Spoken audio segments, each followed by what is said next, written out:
Should I give up or should I continue? That's a question that 99.9% of the human population struggle with. And most people would deem the simple answer is just never give up. But I don't think the answer is that simple because even a experienced race car driver knows when to apply the brakes. A trained skydiver knows when to pull the parachute.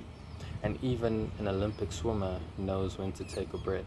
So you see, it's not about giving up, it's about knowing when you've lost and knowing when to move on. Because being trapped in that mindset of never giving up 24/7 can be extremely dangerous.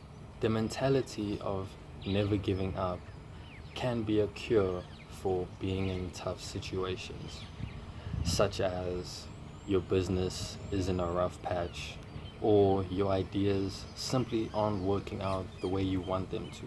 That mentality of not giving up can really boost your morale and help you push through those moments. But just like any cure, if taken in large doses, can become a poison to anybody. So it's important to know when to actually slow down, look around you, evaluate your situation and your environment, and be like, hey, maybe I should slow things down, maybe I should take a different angle and see how things turn out. So, by the way, I'm not condoning giving up in any way, shape, or form. I believe, ironically, I believe you should never give up, but you should be wise enough to understand and know when it's time for you to move on or switch directions or switch things up a little bit. A good example would be the founder of BlackBerry. Now, I can't remember his name right now, but I'm sure you can Google the story of this man.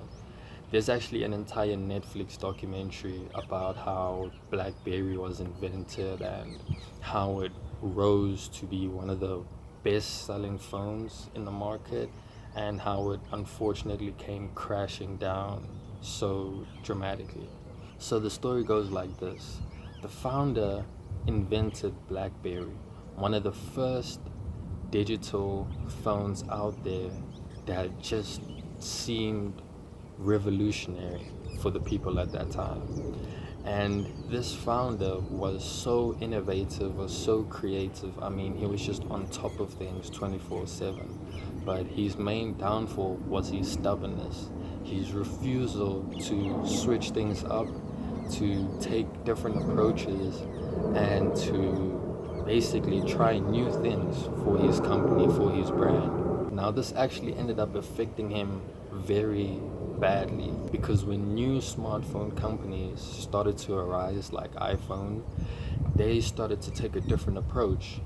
Instead of the keypad being visibly displayed on the smartphone itself, smartphone brands like iPhone had completely digital keyboards on them. But the founder of BlackBerry refused to switch over to this new innovation, this new invention of digital keyboards, and was so reluctant to the point where sales started to drop drastically as people flowed from BlackBerry and other smartphone brands like iPhone. Eventually, his marketing team and other advisors in his company managed to persuade him to switch things up and try new things, but the damage had already been done. So many people had moved on over to iPhone and other brands like Samsung. BlackBerry just ended up fading into the dark, into the shadows, where it ended up being forgotten completely. So you don't want to end up like the CEO of BlackBerry. You don't want to hold on to something so dearly that it ends up sabotaging your entire life, your entire career. Because what you think will save you might be the thing that's actually causing you to drown and holding you back.